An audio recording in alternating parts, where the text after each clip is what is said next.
edizione della Fiera di Sant'Andrea che qui stiamo presentando, diciamo così, in un periodo di particolare difficoltà sociale ed anche economica dell'intero paese e di questo territorio. I cittadini e le imprese in questi particolari momenti vorrebbero sentire vicini lo Stato e la Regione e invece sono costretti, secondo noi, a sentire sempre, ad ascoltare delle voci che sono purtroppo sempre più insistenti, che parlano di smantellare alcuni servizi per noi essenziali, per la vita quotidiana di tutti noi,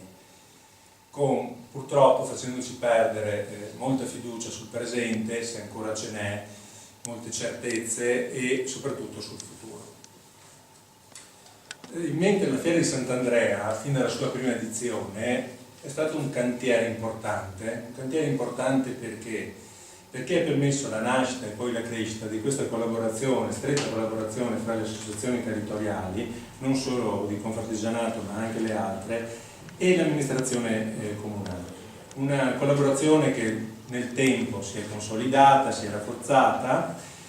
e ora spero serva anche a difendere i servizi attivi nel nostro territorio e indispensabile per le imprese e i cittadini. E qui faccio un piccolo appello perché l'edizione precedente, se non ricordo male, si parlava circa di 50.000 visitatori, che non sono pochi. Io mi auguro che quest'anno siano molti di più, perché sarebbe un messaggio importante e anche uno stimolo ulteriore per l'associazione e l'amministrazione comunale a continuare in questo percorso condiviso vicino alle imprese, vicino agli cittadini e in difesa dei loro diritti.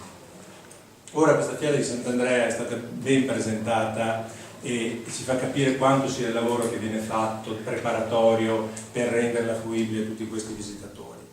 Il Confartigianato la organizza insieme all'amministrazione comunale, ma in particolare promuove due eventi che sono poi due eventi proprio organizzati dalla Confartigianato del Veneto Orientale, che sono uno, come è stato già detto, il NEO 2.0, come lo chiamiamo, che è un'eccellenza artigiana che svilupperemo durante i giorni della fiera proprio qui sotto nella Sala Colonia, della voglia di fare dei nostri artigiani. È una mostra molto curiosa che ogni anno anch'io vedo la prima volta insieme a voi quando si apre, perché ogni volta rimango sorpreso. E poi l'altra che invece animerà la Piazzetta Duomo, che è quella del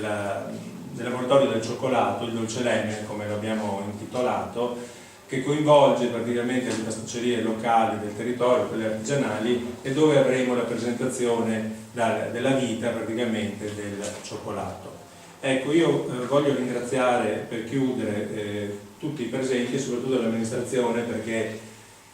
sono veramente piacevolmente colpito dell'impegno che viene profuso non solo per l'organizzazione della fiera ma in tutta l'attività amministrativa di questo territorio.